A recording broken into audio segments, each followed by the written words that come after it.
जय हिंद, जय महाराष्ट्र विद्यार्थी मित्रांनो, तुम्हा सर्वांचे आपल्या BSPK स्वराज्य अकॅडमी या यूट्यूब चॅनलमध्ये पुन्हा एकदा मनापासून स्वागत. आता या व्हिडिओमध्ये आपण काय पाहतोय बघा. या व्हिडिओमध्ये देखील आपण मागे 2 भागांमध्ये देखील आपण तलाठी या परीक्षेमध्ये झालेले जे काही मराठीचे प्रश्न आहेत तर त्यांचं विश्लेषण पाहत आहोत. या व्हिडिओमध्ये देखील आपण तलाठीचेच विश्लेषण पाहतोय आणि हा पेपर झालेला आहे पहा 19 ऑगस्ट 2023 रोजी. आपण आत्तापर्यंत 17 ऑगस्ट 2023ला झालेला आणि 18 ऑगस्ट 2023ला झालेला पेपर पाहिलेला आहे आणि आता या व्हिडिओमध्ये 19 ऑगस्ट या दिवशीचा जो तलाठीचा पेपर झाला होता पहा, हा शिफ्ट 1चा पेपर आहे. तर या पेपरमधील जे मराठी या विषयामध्ये जे 25 प्रश्न विचारलेले आहेत या 25ही प्रश्नांचे सविस्तर विश्लेषण आपण पाहणार आहोत. तर पहा, आपण आपल्या चॅनलवर मराठीचेच नाही तर गणित व बुद्धिमत्तेचे देखील विश्लेषण पाहतो आणि तेही खूप सोप्या पद्धतीने. आपण प्रत्येक गणित हे विद्यार्थ्यांना समजेल अशा भाषेमध्ये सोप्या आणि एकदम सोप्या पद्धतीने सोडवून दाखवतो. तर ते व्हिडिओ देखील आपण लवकरच टाकणार आहोत. यापूर्वी देखील आपण बऱ्याच पेपरचे जे झालेले प्रश्न आहेत मराठी आणि गणित बुद्धिमत्ता त्याचबरोबर सामान्य ज्ञानचे देखील आपण प्रश्न आपल्या व्हिडिओमध्ये टाकत असतो.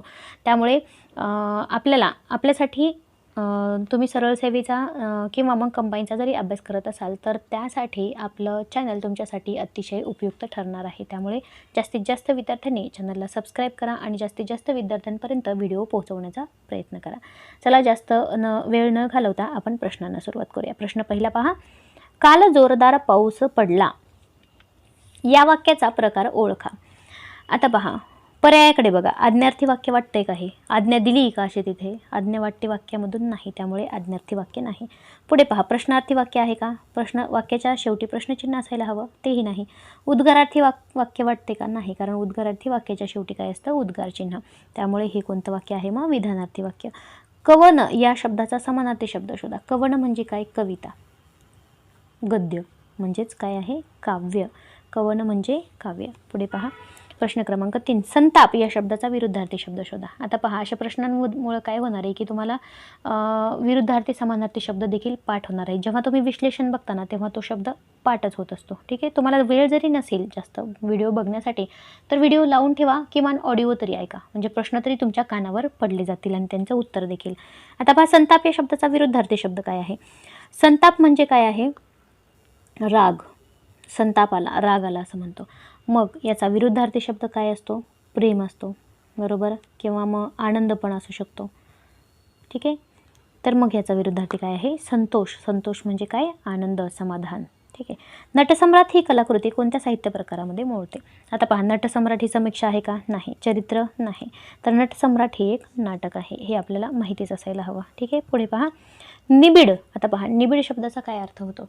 निबिड म्हणजे 2 अर्थ होतात त्याचे. निबिड म्हणजे गर्द देखील होतं, गर्द, किंवा मग त्यालाच काय म्हणू आपण? गडद. ठीक आहे, घनदाट असा देखील त्याचा अर्थ होतो. आणि आणखीन एक निबिडचा अजून एक अर्थ आहे, तो म्हणजे जंगल. जंगलाला सुद्धा निबिड म्हटलं जातं. मग आता याचा समानार्थी शब्द काय होतो? घनगर्द. ठीक आहे. पुढे पहा, नक्षा उतरणे. नक्षा उतरणे म्हणजे काय असतं? तर गर्व नष्ट होणे. एखाद्याचा नक्षा उतरला म्हणजे त्याचा गर्वच नाहीसा झाला असा त्याचा अर्थ होतो, किंवा गर्व नष्ट होणे असा त्याचा अर्थ आहे. पुढे पहा, कणिक टिमणे म्हणजे मार देणे. हे माहितीच असायला हवा. वाक्प्रचार हा खूप महत्त्वाचा आणि फेमस वाक्प्रचार आहे, बऱ्याच परीक्षेमध्ये विचारला जातो. कणिक टिमणे म्हणजे काय? मार देणे. शेतकऱ्यांनी शेतात भाताची रोपे लावली. आता वाक्यातील प्रयोग ओळखा. प्रयोगावर बघा 2 प्रश्न, किमान 2 प्रश्न विचारलेले आहेतच आणि आपण याची ट्रिक पण आपण पाहिलीच आहे आपल्या प्रत्येक व्हिडिओमध्ये. ठीक आहे. आता यामध्ये पहा, कर्मणी प्रयोग आहे. हा कसा ओळखला तुम्ही? तर मग काय करायचं? सुरुवातीला वाक्य पहा आणि त्यातला कर्ता कर्म शोधा, बरोबर. आता वाक्यामध्ये कर्ता आहे शेतकरी. आता शेतकरी प्रथमेमध्ये आहे का? प्रथमेमध्ये असता तर तो कर्तरी प्रयोग झाला असता, परंतु हा कर्ता जो आहे तो तृतीय विभक्तीमध्ये आहे. ने एशी निही ईशी तृतीय विभक्ती आहे ही, आणि त्यामुळे कर्ता जेव्हा तृतीय विभक्तीमध्ये असतो तेव्हा तो कर्मणी प्रयोग असतो आणि यामध्ये कर्म हे प्रथमा विभक्तीमध्ये असतं. या वाक्यातील कर्म आहे रोपे. रोपे हा प्रथमा विभक्तीमध्ये आहे, त्यामुळे कर्ता तृतीय विभक्तीत, कर्म प्रथमा विभक्तीत, तर कोणता प्रयोग होतो? तो कर्मणी प्रयोग. पुढे पहा, गाव करी ते राव न करी. याचा अर्थ असतो श्रीमंत माणसापेक्षा जनता एकीच्या बळावर काम करते. प्रगल्भ या शब्दाचा विरुद्धार्थी शब्द शोधा. आता पहा, प्रगल्भ म्हणजे काय? की खूप आपण काय म्हणतो की तो व्यक्ती खूप प्रगल्भ विचाराचा आहे, म्हणजे मोठ्या विचाराचा आहे, समजूतदार आहे. म्हणजे आपण प्रगल्भ विचाराचा कधी म्हणतो, प्रगल्भता आहे असं कधी म्हणतो की जेव्हा आपण माणसांच्या बरोबर माणुसकीने वागतो, माणुसकीने बोलतो, तेव्हा म्हणतात की याचे विचार प्रगल्भ आहेत. बरोबर. मग त्याचा विरुद्धार्थी शब्द काय असतो? बालिश. ठीक आहे. पुढे पहा, समजलंच असेल. पुढे बघा, रसिक या शब्दाचा विरुद्धार्थी शब्द शोधा. तर रसिकचा अरसिक हा शब्द होता विरुद्धार्थी. काळ्या दगडावरची रेख मग म्हणजे काय की न बदलणारी गोष्ट. काळ्या दगडावरची रेख म्हणजे काय? न बदलणारी गोष्ट. शेती या शब्दाच्या जोडीने येणारा शब्द ओळखा. शेती भाती म्हणतो आपण. बरोबर. शेती भाती. जयंत नारळीकर यांच्या आत्मचरित्राचे नाव सांगा. तर जयंत नारळीकर यांचं एक आत्मचरित्र आहे, 4 नगरातले माझे विश्व. आपल्याला शाळेमध्ये असताना देखील हे होतं, 4 नगरातले माझे विश्व. पर्याय क्रमांक 2 हे याचं उत्तर आहे. रथचक्र ही कादंबरी कोणाची आहे? नाना पेंडसे यांची ही कादंबरी आहे, लक्षात ठेवा. रथचक्र ही कादंबरी कोणाची आहे? नाना पेंडसे यांची. भारतीय सैनिकांनी शत्रूच्या सैन्याला डॅश डॅश रिकाम्या जागी योग्य वाक्प्रचार वापरा. आता पहा काय येऊ शकतं. उपकृत केलं येईल का? नाही. आता पहा, धूळ चारली येईल का? येणार नक्कीच, कारण धूळ चारली म्हणजे काय की धूळ चारणे याचा अर्थ हरवणे किंवा पराभव करणे. मग भारतीय सैनिकांनी शत्रूच्या सैन्याला पराभूत केलं, म्हणजेच काय केलं? धूळ चारली. पुढे पहा, तो नक्की घरी येईल. नकारार्थी रूप ओळखा. आता पहा, वाक्याचा अर्थ बदलायचा नाही. नकारार्थीमध्ये महत्त्वाचं काय आहे की वाक्याचा अर्थ बदलू द्यायचा नाही. मग काय येईल? तो घरी आल्याशिवाय राहणार नाही, म्हणजे तो नक्की घरी येईल. पहा, तो मुळीच घरी येणार नाही, अर्थ बदलतो. तो येईल आणि हा येणार नाही म्हणतो. बरोबर. म्हणजे अर्थ बदलला आहे. तो कधी घरी येईल हे तर काय झालं? प्रश्नार्थक वाक्य. तो घरी आला नाही, इथे पण काय होणार आहे? अर्थ बदलणार आहे. म्हणून पर्याय क्रमांक 3 मध्ये पहा, वाक्याचा अर्थ बदलत नाही. सूर्योदय या समासाचा योग्य विग्रह करा. आता पहा, विग्रह काय होईल? सूर्योदय म्हणजे काय? सूर्याचा उदय. बरोबर. षष्ठी तत्पुरुष समास. मग सूर्योदयचा काय होईल समास? सूर्याचा उदय. ठीक आहे. आदिम या शब्दाचा योग्य अर्थ सांगा. आता पहा, आदिम म्हणजे काय? आदिम म्हणजे असतो मूळचा. बरोबर. मूळ तिथलाच. आदिम म्हणजे काय? मूळचा. भाजीपाला हा समास ओळखा. आता पहा, समासवर पण 2 प्रश्न विचारलेलेच आहेत, कधी कधी 3 पण विचारलेत. ठीक आहे. आता पहा, भाजीपाला समास कोणता आहे? सुरुवातीला आपण काय करू? भाजीपाल्याचा विग्रह करूया. बरोबर. आता पहा, भाजीपाल्याचा काय विग्रह होणार आहे? भाजी आणि पाला. ठीक आहे. भाजी आणि पाला म्हणजे बघा, म्हणजे इथं भाजी आणि पाला असं नाही होत.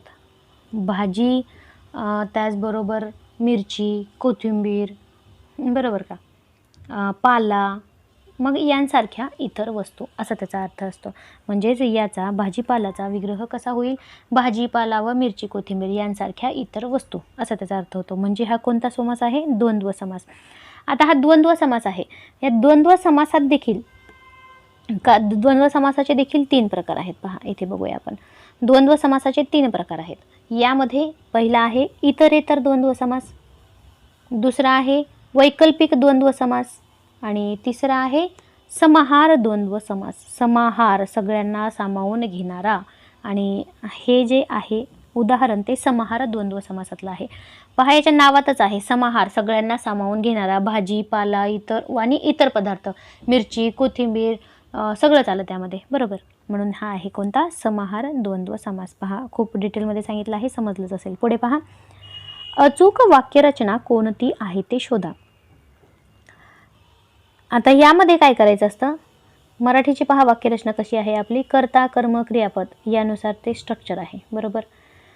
जसं इंग्लिशचं काय स्ट्रक्चर आहे? Subject, verb, object. बरोबर. असं इंग्लिशचं स्ट्रक्चर आहे. म्हणजेच कर्ता, क्रियापद आणि कर्म. पण मराठीचं कसं स्ट्रक्चर आहे? कर्ता, कर्म, क्रियापद. बरोबर. मग या स्ट्रक्चरमध्ये ते वाक्य बसलं पाहिजे, तेव्हा ते असतं योग्य वाक्यरचना असलेलं वाक्य. आता पहा, श्रवण, संभाषण, वाचन आणि लेखन यामधून आपली भाषा विकसित होते. आता पहा, यामध्ये आता वाक्यरचनेवर आपल्याला विचारलेलं आहे. बरोबर.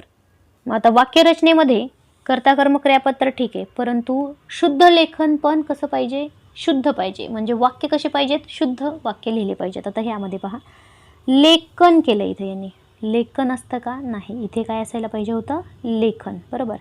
त्याचबरोबर आपली भाषा विकसित, आता पहा विकसितला पहिली वेलांटी पाहिजे, बरोबर, त्यामुळे हे वाक्य चूक आहे. पुढे पहा, श्रवण, भाषण, वचन, इथे काय पाहिजे, वाचन, आणि लेखन यांमधून आपली भाषा, पहा भाषा कसं लिहिलेलं आहे, विकसित होते. इथे श शामुग्राचा आहे, इथे षटकोनाचं पाहिजे, बरोबर. पुढे पहा, श्रवण, संभाषण, पहा संभाषणमध्ये काय लिहिलेलं आहे, संभाषण. वाचन, वाचनमध्ये न कसं पाहिजे, न नळाचं. लेखन यामधून आपली भाषा विकसित होते, बरोबर आहे. पुढे इथे पहा, सर्वच शुद्ध लेखन आहे, बरोबर, सर्वच शब्द हे शुद्ध लिहिलेले आहेत.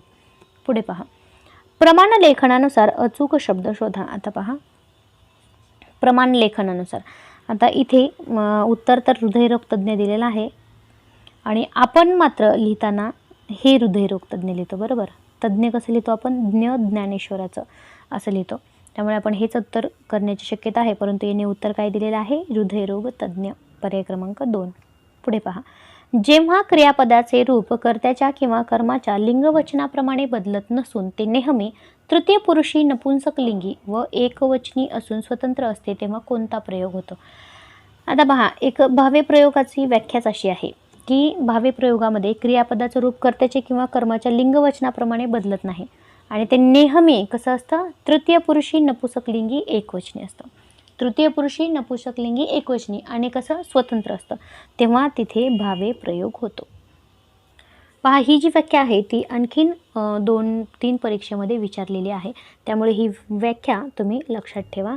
भावे प्रयोगाची व्याख्या जरूर लक्षात ठेवा. पुढे पहा, महिन्याची अखेर होती त्यात 4-5 पाहुणे घरी आले, या प्रसंगी कोणती म्हण लागू पडेल. आता पहा, महिन्याची अखेर म्हणजे काय असतो, तंगी असते, बरोबर, पगार संपत आलेला असतो आणि आशात काय होतं, घरी 4-5 पाहुणे येतात. पहा, महिन्याची अखेर असते, सगळे जवळचे पैसे पगार झालेला पूर्ण पार झालेला असतो आणि घरी 4-5 पाहुणे आले, काय म्हणणार तुम्ही तेव्हा, न कर्त्याचा वार शनिवार म्हणणार का, नाही. गरज सरो वैद्य मरो म्हणणार का, नाही. तेरड्याचा रंग 3 दिवस, दुष्काळात 13वा महिना म्हणणार. काय म्हणायचं, दुष्काळात 13वा महिना. म्हणजे काय असतं दुष्काळात 13वा महिना, म्हणजे की आता महिने तर 13 नसतात, 12च असतात, बरोबर. दुष्काळ पडला, 12 महिने संपायचं टेन्शन, बरोबर, दुष्काळ पडलाय, 12 महिने कसे जाऊ, वर्ष कसं लोटल याची चिंता करतो आपण, त्याच्यात येतो 13वा महिना, बरोबर. त्याला काय म्हणायचं, दुष्काळात 13वा महिना. पुढे पहा, शेवटचा प्रश्न, निळ्या रंगाचे एक रत्न, या शब्दसमूहाबद्दल शब्द लिहा. निळ्या रंगाचं एक रत्न, त्याला म्हणायचं इंद्रनीळ, बरोबर. तर पहा, या ठिकाणी 15 प्रश्न संपलेले आहेत. या व्हिडिओमध्ये आपण इथेच थांबूया. पुढील व्हिडिओमध्ये असंच तलाठी भरतीची आणखीन कोणत्या तारखेला झालेली परीक्षा, त्या परीक्षेचा पेपर आपण पुढील व्हिडिओमध्ये पाहणार आहोत आणि त्यातही आपण मराठी या प्रश्नांचं विश्लेषण सखोल रीतीने पाहणार आहोत. त्याचबरोबर आपण सामान्य ज्ञानचे देखील विश्लेषण आपण आपल्या चॅनलवर घेणार आहोत, ते देखील आपण नक्कीच लवकर व्हिडिओ तो देखील येईल. त्याचबरोबर विद्यार्थ्यांना जर काही अडचण असेल तर मला कमेंट्समध्ये तुम्ही तसं लिहू शकता आणि त्याचबरोबर तुम्हाला आणखीन कोणत्या पेपरचं विश्लेषण हवं असेल तर ते देखील तुम्ही मला कमेंट्समध्ये सांगू शकता. धन्यवाद.